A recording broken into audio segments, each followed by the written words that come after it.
What order should you test in? Which audiences do you start with first? I like to go with audiences in the order of value. What's the most valuable custom audience? That's probably going to be people who have bought from you already because Facebook needs a good sized audience. So, good sized email list to upload would be 600 people or more. So, if you're like, QUÄY.jo, I don't have 600 people yet who bought from me because I do high ticket coaching and I make $10,000 a month, but I only have like 3 clients. So, it's not going to be the customer email list, but think about your entire email list. That's the next order of value. Welcome back to the Art of Online Business, where we are discussing Facebook ads. And if you can see us, my wife and partner in business is here, and her name is Jamie. Hi. I thought it would be really good to have her here because she brings a different perspective to Facebook ads during this year, which is 2024 at the recording time of this video. Like, she's already been managing a couple of ad accounts, and you actually learned how to manage Facebook ads from one of our Facebook ad mentors, which is not who taught me Facebook ads. So we have kind of different perspective, Right. which helps us kind of tag team in client accounts and work together to get good results. Right. Yeah. Well, let's get into it. Today, we are talking about audience targeting 101. So if you're confused, when you open up Facebook Ad Manager, who do you target? How do you target? What are the best things, interests to target possibly? Like, what kind of targeting is going to get you the best results? Well, we're going to demystify that for you. And so my first question for you, Jamie, is if somebody says, who do they target? Can you tell me like the basics of targeting? Like, what do you process through when you put together targeting for your clients? So the first thing is your warm audiences, which in Facebook Ads Manager, it's going to show up as your custom audiences. And so those are the people who have already entered into your business ecosphere, so to speak. So That's what I say. Stole that straight from you. Those are all of your people who have already visited your website. They're on your email list. They have maybe already purchased something from you. They are your Facebook followers, your Instagram followers, all of those people who are already connected with you and they already kind of know, like, and trust you, right? So that's your warm audience. And then from there you have your cold audience, which again in Ads Manager is going to look like your look-alike audience is what it's called. And so you're going to create those look-alike audiences, which is literally what it sounds like. It's a look-alike of your custom audiences. So people who are like the people who are already in your business ecosphere. Makes sense to me. Somebody might be like, but how does that get done? What's technically going on there? And the answer to that is you're telling Facebook a custom audience, a core audience, and then you're saying, hey, Facebook, since you collect 52,000 data points on every single user, creepy, huh? That was weird. Right? That's a lot. They know more about us than we do. And so you're like, based on this smaller custom audience that's warm, I want you to tell me like 2 million more people who, like the top 1%, basically, Right. of all Facebook users that share the most in common. And Facebook hopefully will give you an audience of like 2 million folks. Right. There's a cold audience. There's a cold audience. Another cold audience you can have is an interest-based audience. And this one, I get my interest based directly from my clients. So when they do their intake form, their intake questionnaire about their business and everything, some of the questions that I'm asking them is, what is your ideal client avatar, right? Where do they shop? What websites do they Wait, where do they visit? shop? Yeah, That helps. that does help. Okay. For example, if you have people who are crafty, they're gonna probably some of the main places they're gonna shop are Hobby Like one of Lobby, your clients Joanne Fabrics. Yeah. is in the crafting niche, right? Right. Right. Knitting, right? Yeah. Okay. Yeah. And so that's because they're going there for fabric. They're going, and so that's actually a very useful thing to know is where they shop. And so what right? were some of the audiences that you found based on where they shop? Right. So, for example, Joanne Fabrics had a huge audience, Hobby Lobby, Yeah. some of the maybe publications that they like, magazines, different websites, things like that that they might be interested in. Or, for example, just crafts in general, or sewing, or jazz music, or, Okay. it depends on what it is, but you can find a lot of people and have a huge interest-based audience. And so Facebook, find me people that like or What are some of interested the in other those. questions that you have on your intake form? So where do they shop? Even who are your top competitors? Facebook pages or Facebook groups might they be interested in? What publications do they like? Things like that.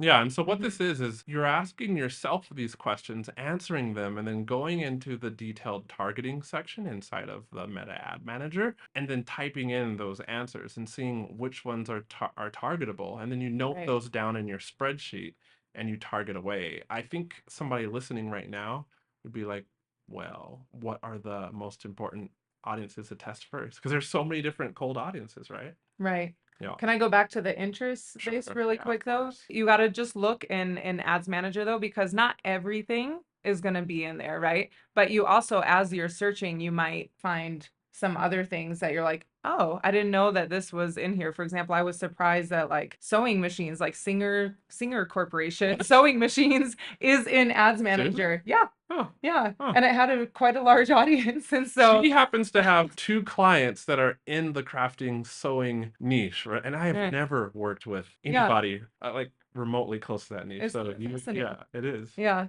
Sorry, they're keep calling.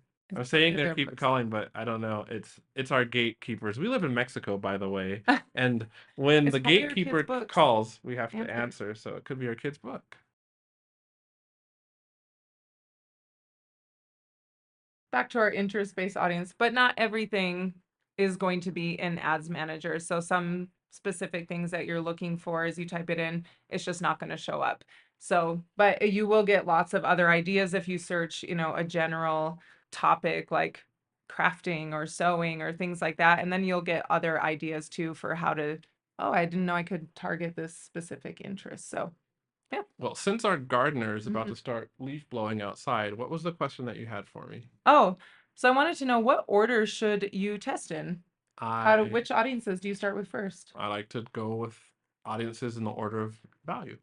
Mm, So I think of the custom audience, right, that we're building a cold audience of, like, what's the most valuable custom audience? That's probably going to be, and you have to test, that's my disclaimer, you have to test, but that's mhm, probably going to be people who have bought from you already. yeah. And if you don't have people, or a lot of people who've bought from you, because Facebook needs a good sized audience. So, good sized email list to upload would be 600 people or more. So, if you're like, QUAY.jo, I don't have 600 people yet who bought from me because I do high ticket coaching and I make $10,000 a month, but I only have like 3 clients and I've been in business for like 3 years, but that's not 600 clients yet, even though I'm loving life.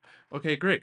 So it's not going to be the customer email list, but think about your entire email list. That's the next order of value because they have chosen to give you their names and their emails Right, and sit on, and that's like, that's a valuable exchange. right. Not everybody does that. As you know, if you're running your own ads or if Mhm, you've like put a link in Instagram for free, like, so yeah. the next value or on the value list would be someone who is warm-ish. Maybe they follow you on social media, specifically Instagram or Facebook, or if you have a strong blogging presence, then that next most valuable audience could be people who visit your website. Right. And did you know that you can target, if you have lots of people that visit your website, you can target like the top 5% of those people as by like time spent. So the people who spend the most time on your website, you can even target them versus everyone.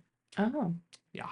I knew you could target website visitors, but I didn't Yeah. even know to that specific degree. So the thing about a website visitor is it includes everyone who's visited your website, Mhm. which also includes people who click the link and they bounce right off the website and they don't look at anything. So Mm, like, yes, that audience is good to test, but if you have a huge blogging presence, it's actually very beneficial for you, or if you just have a lot of website traffic, to mhm, build a lookalike audience off of the people who spend the most time on the website. right. And again, the disclaimer is just because those audiences, I've now listed them in order of quote unquote value to your business, I've seen what would be a lower value audience, a cold audience, like a lookalike, outperform what would be a higher value audience. Definitely. And it just comes down to testing. So if Mhm. you want to get lower lead costs or make more sales, you just have to test those audiences. Right. Always. If you only use one, then you're definitely leaving money on the table. And if you don't get my free guide, the 7 biggest mistakes that burn through your hard-earned cash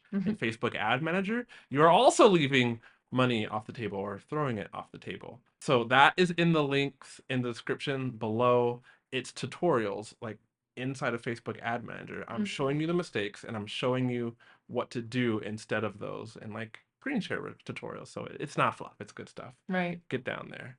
I What's do that? have one more Yeah. question. because you can put a time frame in there. So isn't it better to have usually 180 days versus 360 days? You want people who have more recently had interaction with you, so to speak, correct?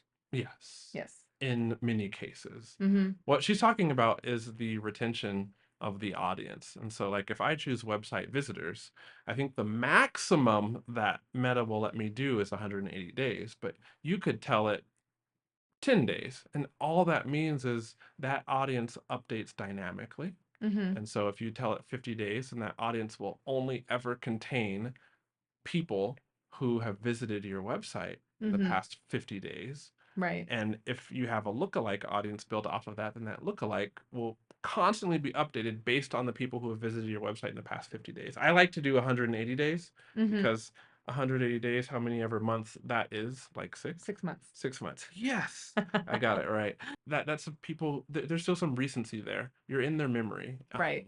Some audiences, you can expand that retention of the audience to 365 days, but I don't like doing that because do you remember what you were A looking year at ago? a year ago? I mean, do you Like, remember what you ate yesterday? Like, right? I was looking at iPhone stuff a year ago. I know, like, that's pretty much a fact, but yeah. otherwise, it's all fuzzy what even happened last week. Yeah, let's keep it more recent. So, Speaking of recent, our kids went to school today. yeah, We were kind of crying. Well, our I wasn't crying at babies. all, but Jamie was emotional as we were taking pictures and little videos to put online so our parents could see that. You So just have to test. make sure that you create those audiences first Hmm. in Facebook Ads Manager before you go ahead and start up your ads. So that way they're already there. You just go to that audiences tab, create audiences, and then you'll set up all of them and it'll ask you right there. You do the custom and then it'll ask you, do you want to make a lookalike of this audience? Yes, I do. Thank you. So that it's everything is already right there so that when you go in to set up your ad campaigns, you can just click on those custom or lookalike audiences. And Yep. it's very easy to Just set want to up. encourage you, Hmm. Meta Ad Manager, that piece of software, it's just a minefield of mistakes waiting to be made. Get that guy, get that. It is. There's It so really many is. different things to click and choose from. And then now you Yeah. got all these suggestions from Meta that show up automatically to quote unquote improve performance, but you don't know which ones are good and which ones are trash. Definitely get that guide that I made, the 7 biggest mistakes that burn through course creators' cash.